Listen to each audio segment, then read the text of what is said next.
Vamos falar de pandemia. O nosso convidado é Gonçalo Vecina, médico sanitarista, professor na Faculdade de Saúde Pública da USP, ex-diretor da Agência Nacional de Vigilância Sanitária, Anvisa. Olá, Vecina, bom dia, seja bem-vindo. Bom dia, Meru. Bom dia a todos os nossos ouvintes aí. É um prazer estar aqui com você. Prazer é o nosso, Vecina. Bom, vamos falar aqui, repercutir, na realidade, a fala do secretário-geral da ONU, o Antônio Guterres, né? Ele fez um alerta, ele disse que a pandemia não acabou, criticou a vacinação, que, segundo ele, está escandalosamente desigual, ressaltou que a falta de igualdade na distribuição de vacinas pode fazer com que a pandemia se prolongue ainda mais. Bom, quando completamos aí 2 anos de pandemia, ele disse, né, os estragos mais trágicos da pandemia foram na saúde e na vida de milhões de pessoas, com mais de 446 milhões de casos no mundo e mais de 6 milhões de mortes confirmadas, e outro grupo incontável que lida com a deterioração de sua saúde mental. Ele acrescenta ainda que, embora 1,5 bilhão de doses sejam produzidas por mês, cerca de 3 bilhões de pessoas ainda esperam sua primeira dose. Ele diz que esse fracasso é o resultado direto de decisões políticas e orçamentárias que priorizam a saúde das pessoas nos países ricos, em detrimento da saúde das pessoas nos países pobres. Como é que o secretário-geral da ONU diz, né, Vecina? É um grave erro pensar que a pandemia acabou, essa desigualdade vai atingir todos nós no mundo? Bom, primeiro, o Guterres está certo, ele está falando coisas muito corretas, tem tudo a ver.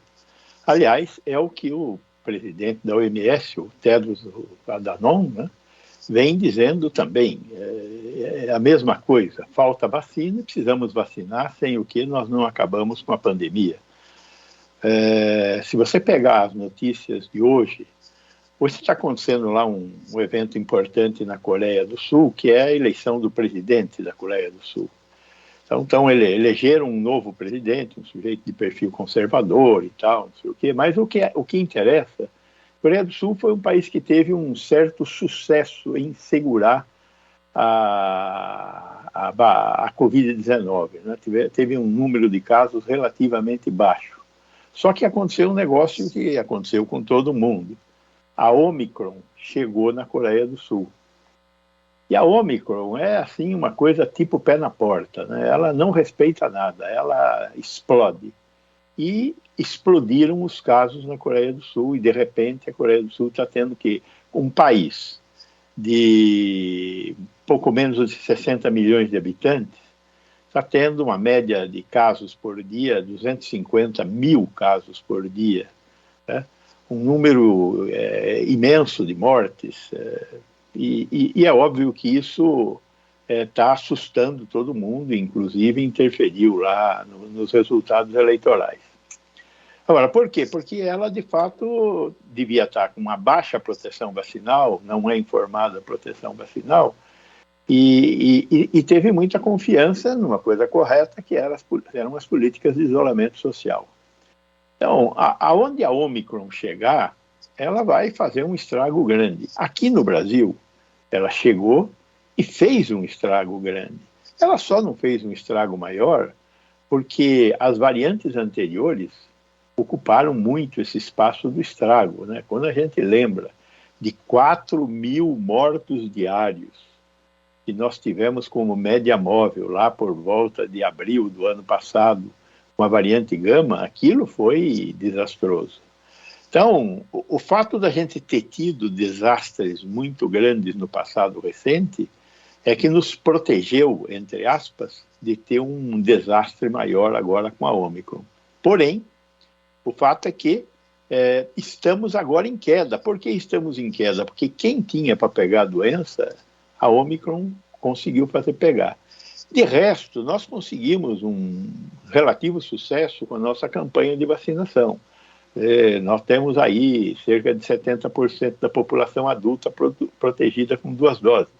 Deveríamos tê-los com as 3 doses, porque todos têm que tomar a 3ª dose. Aí nós estamos parados lá em 30%, em média nacional. E as crianças e jovens também estão ali titubeando em torno dos 40%. Nós teríamos que aumentar a taxa de cobertura vacinal rapidamente. Estamos protegidos? Ninguém no mundo estará protegido enquanto a gente não colocar o número de casos num estágio endêmico. O que é um estágio endêmico? É um número de casos, por exemplo, semelhante ao número de casos que eu tenho de gripe. Então, quando eu tiver a Covid-19, né? Quando eu tiver casos de Covid-19 num número semelhante ao que eu tenho normalmente de gripe, eu estarei com um número endêmico. Nós não vamos acabar com o vírus. O vírus não vai embora. O vírus vai continuar entre nós. Ele vai continuar pegando as pessoas não vacinadas e as pessoas que perderem a proteção. Porque até o momento o que nós sabemos é que há um decaimento na produção de anticorpos. Esse decaimento na produção de anticorpos informa que nós estamos novamente em condições, né, de novo entre aspas, de pegar a doença novamente. Ou seja, a gente acaba se transformando em um suscetível de ter a doença. Então, daí a necessidade das doses de reforço, e inclusive, talvez, eu espero, né, de novas e mais eficazes vacinas. Enquanto isso, temos que ir convivendo com a capacidade de espalhamento do vírus, e já está na hora também de começarmos a utilizar essas novas drogas que foram aprovadas para tratar o vírus, né? O Molnupiravir, o Paxlovid, principalmente os portadores de comorbidade, né? Porque são remédios que têm que ser usados precocemente, logo nos primeiros sintomas, e, de preferência, tratar as pessoas que têm uma maior chance de morrer. Quem são os portadores de comorbidade?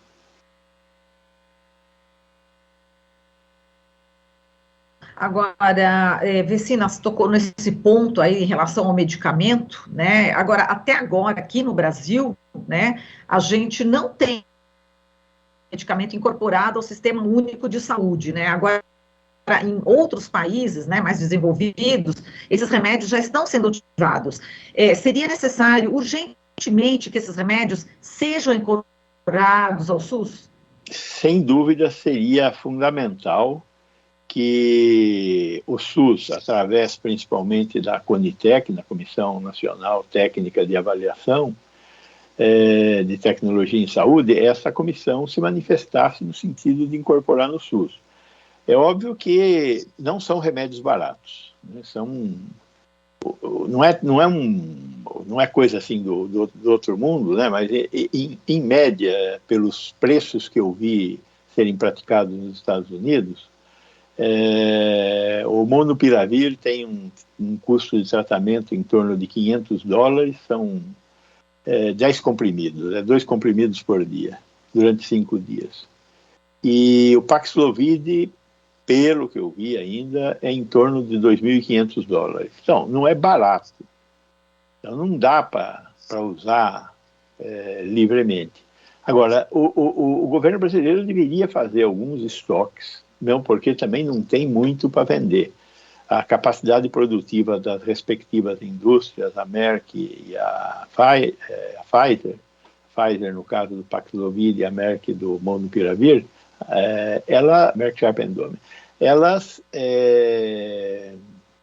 não têm capacidade de produção para cobrir o mundo. Então, teríamos que ter uma condição de negociação de alguma quantidade que deveria ficar estrategicamente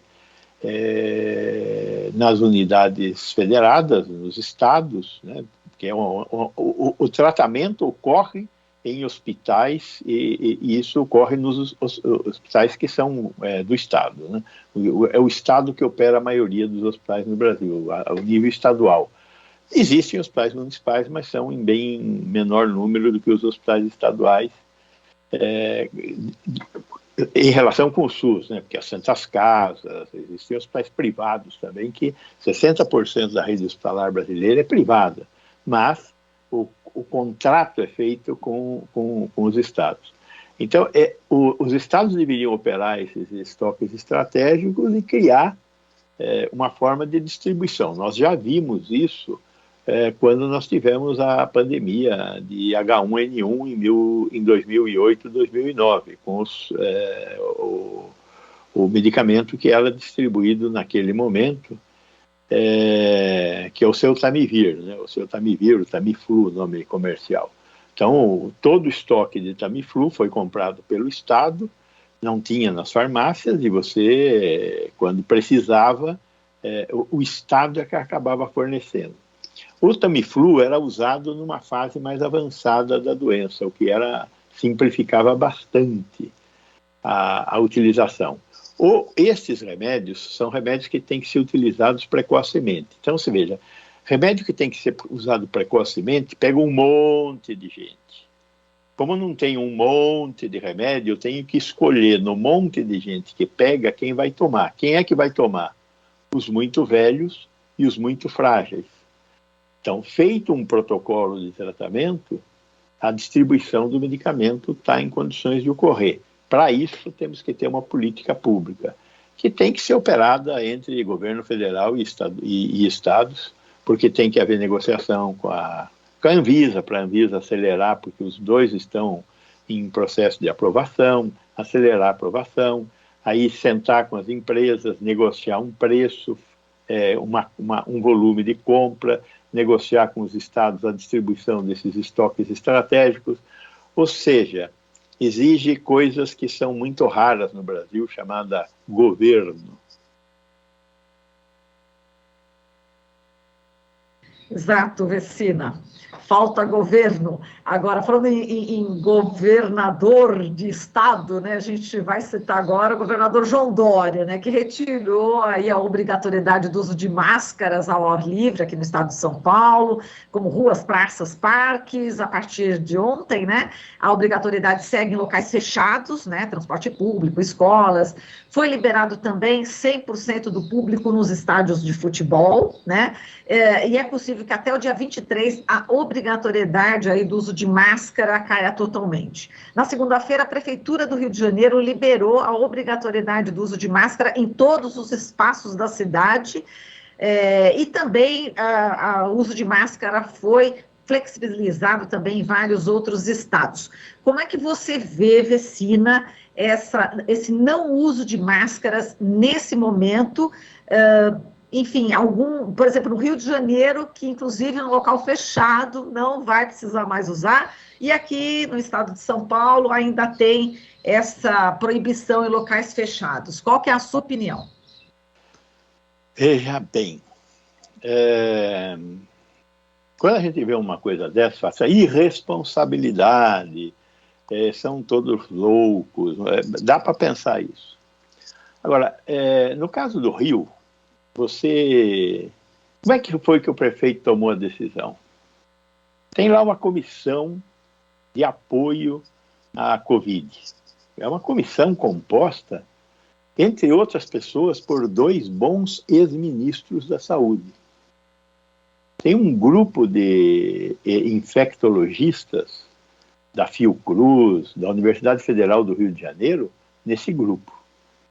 Esse grupo tomou essa decisão, pelo que está escrito na portaria, por unanimidade. Ora, as bolas.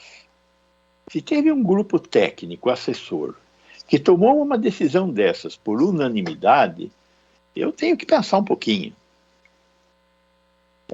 Eu acho que eles exageraram. Mas eles sabem mais do que eu, inclusive. No conjunto, com certeza. Então, eles não são irresponsáveis. Eu não acredito, eu conheço as pessoas. A decisão que eles tomaram foi porque você está com um nível de hospitalizações e de casos e de mortes bastante baixo no Rio. Temos que lembrar que a Ômicron entrou pelo município do Rio e pelo município de São Paulo por causa dos aeroportos. Então, os picos foram atingidos nesses municípios bem antes do que aqui. Como nós estamos tomando decisões a nível municipal por causa do desgoverno federal, eu entendo que eles chegaram antes no ponto em que os outros estados e as outras cidades chegarão amanhã. E eles não precisam esperar todo mundo chegar para tomar uma decisão. Se a decisão fosse uma decisão federal, eu acredito que poderia ser diferente, mas em sendo da forma como está sendo, eu acho que eles não erraram. No entanto, aqui em São Paulo, semelhante, tem uma comissão muito boa assessorando o governador. Pode ser que você pode ter críticas ao governador, mas a comissão que o assessora é uma comissão de primeiro nível. E tomou essa decisão de máscaras em ambientes ao ar livre. O ar livre, para dizer a verdade, a gente sempre teve uma certa reserva. A gente só não falava, olha, bobagem usar máscara ao ar livre por causa das aglomerações. E aí você ficar tendo que explicar é muito complicado. Então, eu acho que, ok, a tortura psicológica desses 2 anos para a população foi suficiente, vamos dar um passo à frente. E agora, eu acho que tinha que ser melhor informada, que as pessoas que não estão adequadamente protegidas, os muito idosos, os portadores de comorbidade, os pacientes que receberam recentemente transplantes e que estão tomando drogas imunossupressoras, devem continuar usando máscara. Eu, pessoalmente, que estou na categoria dos idosos, eu vou continuar usando a minha máscara N95 muito bem ajustada em qualquer ambiente que eu for. É fundamental isso. Transporte coletivo não tem cabimento andar sem máscara, né? Nas escolas, né, na sala de aula, eu acho que a máscara ainda deve continuar, mas no recreio, as crianças têm que se socializar. Então, eu acho que nós temos que ir caminhando para uma nova situação, com muito cuidado, e se houver pode acontecer um repique. Veja, de novo, nós estamos falando da Ômicron. A Ômicron, ela atingiu quem ela podia atingir. Então, se nós estivermos adequadamente vacinados, eu não vejo como acontecer um repique, exceto se ocorrer uma nova variante. Agora, se ocorrer uma nova variante, é outro jogo. Começa tudo de novo. Então, eu acho que nós estamos caminhando de uma maneira adequada. Eu acho que o governador de São Paulo acertou, o do Rio também, dado o aconselhamento que ele recebeu, mas vamos dar um passo de cada vez e vamos ver o que vai acontecer aí para frente. Exato. Agora é preocupante, Vecina, já que tem alguns estados aqui que não chegaram nem a 50% aí da vacinação, né? Eu tô vendo aqui, Tocantins, Amazonas, Maranhão e Acre tem menos de 60% da população vacinada com as 2 doses, Roraima e Amapá não chegou nem aos 40%. Então, a galera aí vai demorar, né, para liberar máscara.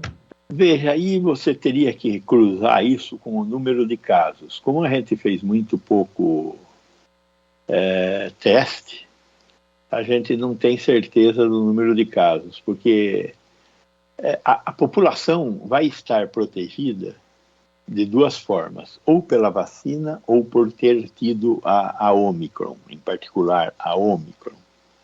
Então, quem teve a Ômicron ou foi vacinado está protegido. Então, esses estados, particularmente do norte, onde o tipo de pobreza é muito maior, o vírus, infelizmente, circulou muito mais. Esse fenômeno é um fenômeno que nós já conhecemos. O fenômeno da desigualdade, ele interferiu diretamente no número de casos e mortes. Morreram mais os desiguais. Sob certo sentido, isso acaba protegendo mais essas populações, porque são populações que tiveram um número de casos muito elevado. Então, você tem uma imunidade própria da população maior do que as populações que conseguiram se proteger melhor. Vamos ver, né? É possível calcular o número de casos estimado que essas populações tiveram. Mas eu lembro sempre da surpresa que nós tivemos. No final da primeira onda, em Manaus, naquela época nós estávamos fazendo estudos de sorotipagem de Covid-19 em banco de sangue. Você pegava todos os doadores de sangue e fazia a sorotipagem para ver quem já tinha tido a doença entre os doadores. Em Manaus, em julho de 2020, 76% dos doadores de sangue já tinham tido a primeira onda, a onda que veio de Wuhan. 76%. Ou seja, eles estavam... É verdade que eu estou falando aqui de doador de sangue de 18 a 60 anos. Então, é uma parcela importante da população, mas não é toda a população. Falta os velhos e falta os jovens. Mas 76% já tinham tido a doença. Porque a pobreza em Manaus é uma pobreza desgraçada. Então, a exposição foi violenta e o número de casos foi violento. Você lembra de fila em cemitério para fazer enterro. Então, ele estava praticamente em imunidade de rebanho. Em julho de 2020. Mas só que aí veio a Gama, criada lá em Manaus, né? Uma variante que nasceu em Manaus. E em abril do ano seguinte, de 2021, foi aquela explosão que faltou oxigênio. Então, por quê? Porque quem teve a primeira doença, a primeira onda, não se protegeu contra a Gama. Aí veio a Gama, ceifou quem podia ceifar. E aí veio... A Delta não fez quase nada, e aí veio a Ômicron, que deu também, de novo, um pico de casos com menos hospitalizações e menos mortes. Então, a gente quando olha para essa doença, eu sei que é difícil, mas a gente tem que tentar olhar com esse olhar um pouco mais ampliado para conseguir enxergar um pouco do todo. Certamente a gente nunca vai conseguir enxergar tudo do todo. Tá certo, Vecina. Bom, só para terminar, talvez em 1 minuto, não sei se você vai conseguir, que a gente está no final, mas eu não podia deixar de te perguntar sobre a poliomielite, né? No Brasil, 3 em cada 10 crianças no ano passado não tomaram a vacina contra essa doença. Em Jerusalém apareceu aí um caso de uma criança de 4 anos, em Malawi também, em Paquistão, Afeganistão. Realmente está aparecendo no mundo. Essa é uma grande preocupação também, né, Vecina? Só para a gente encerrar aqui. Eu acho que essa seria a maior preocupação do momento, para atualizar a caderneta de vacinação das nossas crianças em relação a todas essas fundamentais vacinas para impedir a morte de crianças. Então, sarampo, catapora, todas as vacinas, mas a vacina da poliomielite, esta é muito grave, porque é uma doença que tem uma letalidade muito maior do que Covid. Vai matar um monte de crianças e, pior ainda, alejar muitas também. Então, pais, por favor, vamos atualizar a caderneta de vacinação das nossas crianças. Certo, Vecina, muitíssimo obrigada pela sua participação e até uma próxima oportunidade. Abração. Até. Bom dia a todos. Bom dia. A gente falou aqui com o Gonçalo Vecina, médico sanitarista, professor na Faculdade de Saúde Pública da USP, ex-diretor da Anvisa. Você está ouvindo Jornal Brasil Atual. As notícias que os outros não dão.